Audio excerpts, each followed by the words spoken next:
But, Mr. Speaker, I can say this, Mr. Speaker. It started with 12 words, just 12, spoken casually during a late-night interview that was never meant to shake the foundations of power. But those 12 words would soon ignite the biggest constitutional firestorm Britain had seen in decades.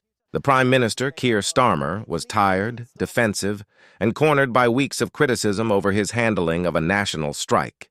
The interviewer pressed him about the King's recent meetings with Commonwealth leaders and whether the monarchy should play a more active role in Britain's global image. Starmer leaned back, smiled faintly, and said, "The monarchy must remember its place in a modern democracy." At first, no one in the studio noticed the weight of it. The line slid by like any other soundbite.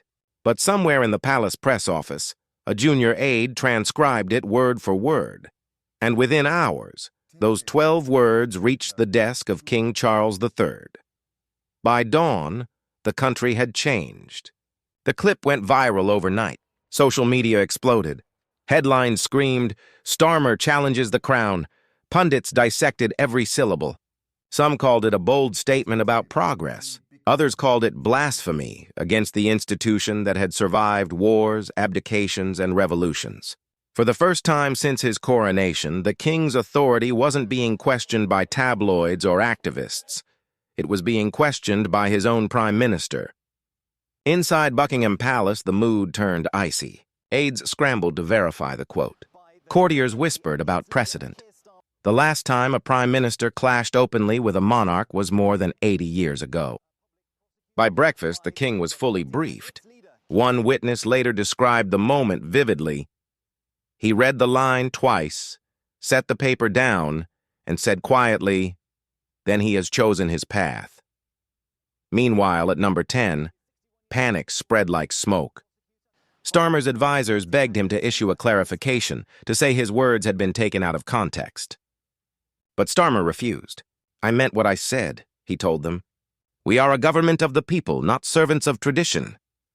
It was a statement born of frustration and arrogance.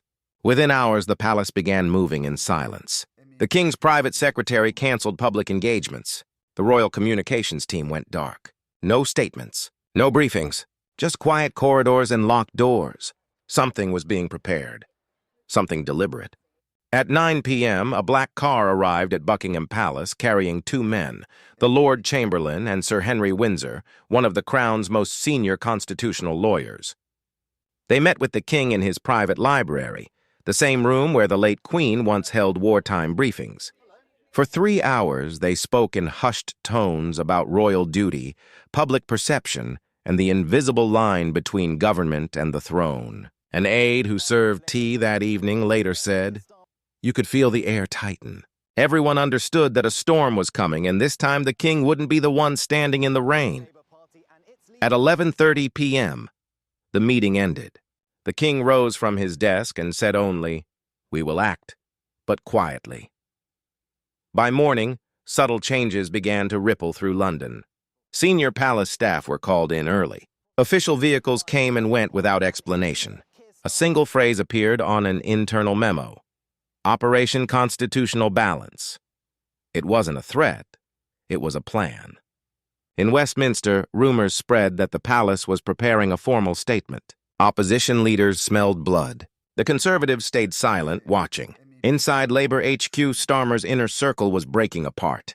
His deputy urged him to back down, to make peace before it was too late. But Starmer, emboldened by principle and pride, stood firm. "No monarch dictates policy," he said in a closed meeting. "We answer to voters, not velvet chairs." That quote leaked within the hour. At 10 a.m. sharp, the palace broke its silence. The statement was brief, just 22 words, but it landed like a thunderclap across Britain.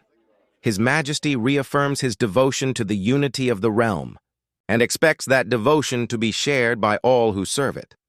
No names, no blame, but everyone understood exactly who those words were for.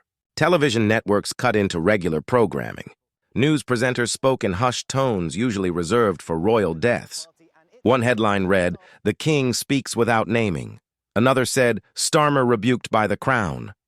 Parliament erupted into chaos. Tory MPs banged on desks. Labour backbenchers hid their faces. Polls shifted overnight. 68% of Britons sided with the king. Hashtags like "Respect the Crown" and "Starmer crossed the line" dominated every feed. Protesters gathered outside Buckingham Palace holding signs that read, "The Crown unites us," and "No one above tradition." The government's credibility began to crumble. Donors withdrew support. Senior ministers quietly canceled media appearances. Even Starmer's usually loyal spokesperson admitted privately, "We've lost control of the narrative." But inside the palace, the king remained calm. He hosted a scheduled event at Clarence House, smiling for cameras, shaking hands, saying nothing about the storm raging outside. His silence became its own weapon. Every photograph of his composed face contrasted perfectly with Starmer's increasingly defensive tone on television. Reporters began calling it the Crown's counterstrike. By Thursday night, the crisis had reached boiling point. The Prime Minister's approval rating plunged. Anonymous sources claimed civil servants were discussing contingency plans if his government collapsed. Starmer's allies pleaded with him to meet the king privately, to apologize before the situation became irreversible. But he refused again. "I won't bow to pageantry," he snapped. That decision sealed his fate. Friday evening, rain hammered the streets of Westminster as floodlights glared against Downing Street's black door. Inside, the Prime Minister sat alone in his office, watching the BBC's rolling coverage. The screen showed a split image, King Charles leaving a charity gala, serene and silent, while commentators debated whether the monarch had just restored the crown's political influence. An aide entered quietly, clutching her phone. "Sir, you should see this," she said. She played a clip of a crowd outside Buckingham Palace. Hundreds of people, waving flags, chanting, "Long live the king!" Another group, smaller but louder, shouted back, "We chose the Prime Minister!" Two Britons, divided by tradition and power, facing each other in the rain. Starmer turned away from the screen.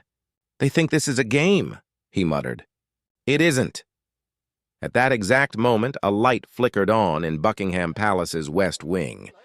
Inside the Royal Library, courtiers gathered again, the same group from earlier that week. The king sat at his desk, writing by hand, his pen scratching steadily across thick cream paper. When he finished, he folded the letter, pressed his seal into red wax, and handed it to his private secretary. "Deliver this to the Prime Minister personally," he said. The messenger departed through the North Gate at 1:45 a.m., escorted by 2 Metropolitan Police vehicles. No one knew what was in the envelope, only that it bore the royal crest and the words, "To the Right Honourable Keir Starmer, Prime Minister of the United Kingdom." Back at Downing Street, the night staff were startled when a police car pulled up outside the gate. A uniformed courier stepped out, umbrella in hand, and presented the sealed letter to a stunned security officer. Within minutes, it was on the Prime Minister's desk. He stared at it for a long time, the rain tapping against the window like a warning drum. Finally, he broke the seal. His eyes moved quickly across the first line, and then he froze. Outside, thunder rolled across London. In the palace, an aide whispered, "Is it done?" The king didn't look up from his papers. He simply replied, "When the crown is challenged, hesitation is surrender." The clock struck 3. No one yet knows what the letter said. Some say it was an invitation to a private audience. Others claim it carried a constitutional warning. A few whisper that the king invoked a power unused in nearly a century, the right to dissolve Parliament itself. But one thing is certain. By the time the sun rises over Westminster, Britain will wake to a very different morning. And as the cameras gather outside both palace and Parliament, one question echoes through every newsroom, every street, every heart in the nation.